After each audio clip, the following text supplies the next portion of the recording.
பாரம்பரிய சமையல். பாரம்பரிய பொங்கல்ல இப்போ நம்ம பார்க்க போகிறது வரகரிசி வெண்பொங்கல். வரகரிசி வெண்பொங்கல் செய்வதற்கு தேவையான பொருட்கள்: வரகரிசி, சிறுபருப்பு, மிளகு, சீரகம், இஞ்சி, பச்சை மிளகாய், முந்திரி, கருவேப்பிலை, எண்ணெய், நெய், பெருங்காயத்தூள், இந்துப்பு. ஃபஸ்ட்டு என்ன பண்ண போகிறோம், அதாவது இந்த சிறுபருப்பை வந்து நல்லா வறுத்துக்கணும். அதாவது நம்ம வறுத்து செய்யும்போது இந்த வெண்பொங்கல் ரொம்பவே டேஸ்ட்டாக இருக்கும். வறுத்து நீங்கள் செஞ்சு பாருங்கள், டேஸ்ட்டு ரொம்பவே டிஃப்ரெண்ட்டாக இருக்கும். வறுத்துட்டு அதுக்கப்புறம் குழைய வேக வைக்கலாம். அரிசியை வந்து ஒரு அரை மணி நேரத்துக்கு முன்னாடி நல்லா கழுவிட்டு அதை ஊற விட்டுருங்க. இப்போ நம்ம பருப்பை வறுத்துக்கலாம். இப்போ இதே பாத்திரத்தில் போட்டு நல்லா புடச்சிக்கோங்க. புடச்சிட்டு அந்த பருப்பை வந்து நல்லா வறுத்துக்கோங்க.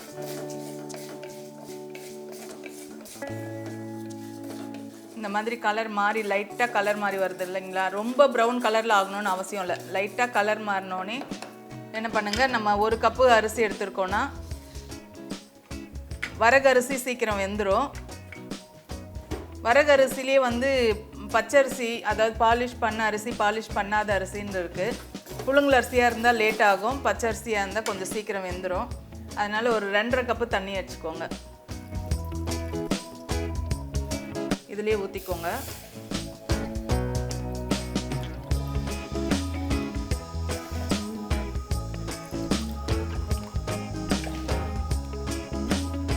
ரெண்டரை கப்பு தண்ணி ஊற்றிட்டு இதுலேயே அரிசியும் சேர்த்துக்கலாம்.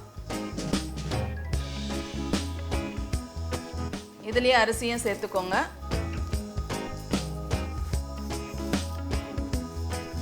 நம்ம ஊற வச்சுருக்கோம் இல்லைங்களா, சீக்கிரமே வெந்துடும்.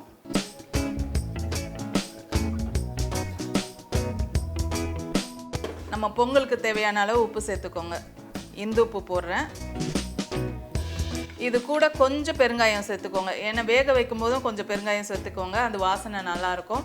வெந்த பிறகும் நம்ம தாளிக்கும் போதும் பெருங்காயம் சேர்க்கணும். அதனால் ஒரு 1/4 ஸ்பூன் அளவு பெருங்காயம் சேர்த்துக்கோங்க.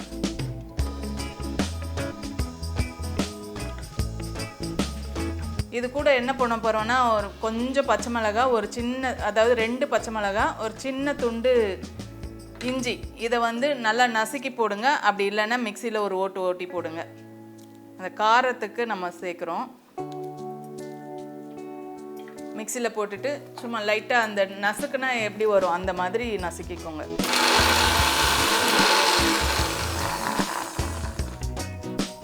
இந்த அளவு போதும். இதையும் இதில் சேர்த்துக்கோங்க. இது அந்த பச்சை மிளகாய், இஞ்சி சேர்க்கும் போது கொஞ்சம் காரத்தோட பொங்கல், வெண்பொங்கல் வந்து கொஞ்சம் நல்லா டேஸ்ட்டாக இருக்கும்.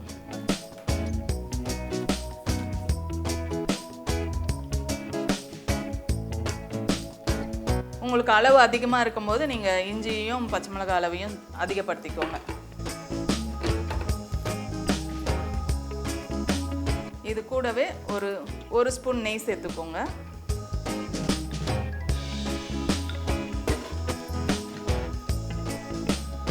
இதை வந்து அப்படியே நல்லா குழைய வேக விடுங்க. நல்லா குழஞ்ச பிறகு நம்ம தாளித்து ஊற்றிட்டோம்னா வெண்பொங்கல் ரெடி ஆகிடும்.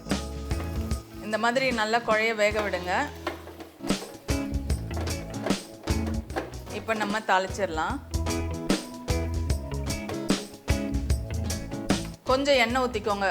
பொங்கலுக்கு வந்து கொஞ்சம் நிறைய ஃபுல்லாக நெய் சேர்த்தா திகட்டும் இல்லைங்களா? அதனால் நான் கொஞ்சம் பாதி எண்ணெய் ஊற்றிக்கிறேன். கடலை எண்ணெய் சேர்க்குறேன்.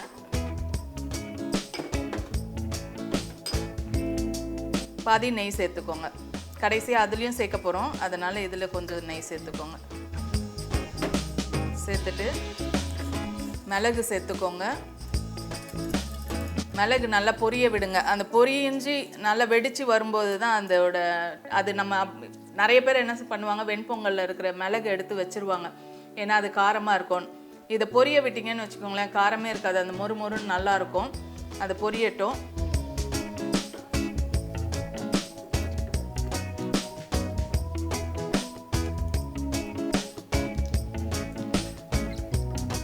இது கூட கொஞ்சம் சீரகம் சேர்த்துக்கோங்க.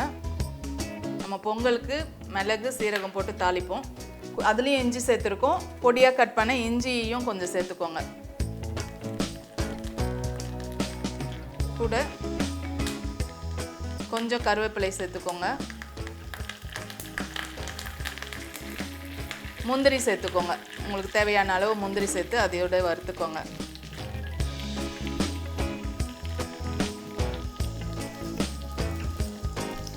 இது எல்லாமே வறுத்துக்கோங்க. வறுத்துட்டு கடைசியாக கொஞ்சம் பெருங்காயத்தூளை சேர்த்துட்டு நம்ம அதில் பொங்கலில் ஊற்றி கலர வேண்டியது தான். கடைசியாக கொஞ்சம் பெருங்காயத்தூள்.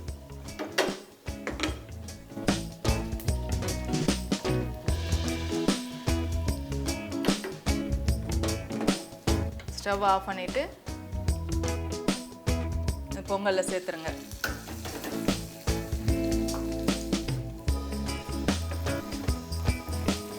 சேர்த்துட்டு கலரி விடுங்க.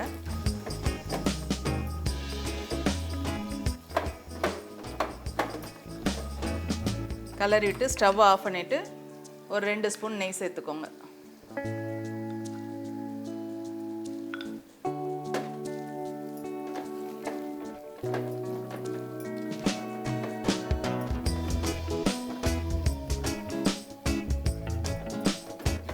இந்த பொங்கல் வந்து கையில் அந்த கரண்டியில் எடுத்து இப்படி போடும்போது நல்லா அப்படியே ஒட்டாமல் வரும். அந்த மாதிரி இருக்கும். இப்போ ஒரு பவுலில் மாற்றிடலாம். வரகரிசி வெண்பொங்கல் ரெடி ஆகிடுச்சு. ஒரு பவுலில் மாற்றிடலாம்.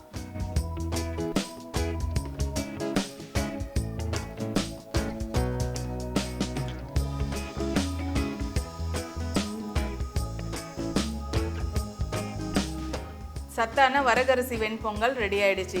இது வந்து சிறுதானியத்தில் பண்ணியிருக்கோம். நம்ம சாதாரணமாக இப்போ அரிசியை வச்சு பண்ணுறதோடய இந்த மாதிரி சிறுதானியத்தில் பண்ணும்போது நம்மளுக்கு நல்ல சத்து கிடைக்கும். அதாவது நோய் எதிர்ப்பு சக்தி அதிகமாக கிடைக்கும். அதுக்கு நோய் எதிர்ப்பு சக்தி இருந்தாலே நம்மளுக்கு நோய் எதுவும் வராது. கண்டிப்பாக நீங்கள் இந்த வரகரிசியை வச்சு வீட்டில் பொங்கல் செஞ்சு சாப்பிடுங்க. செஞ்சு பார்த்துட்டு எப்படி வந்ததுன்னு உங்கள் கருத்துக்களை தெரியப்படுத்துங்க.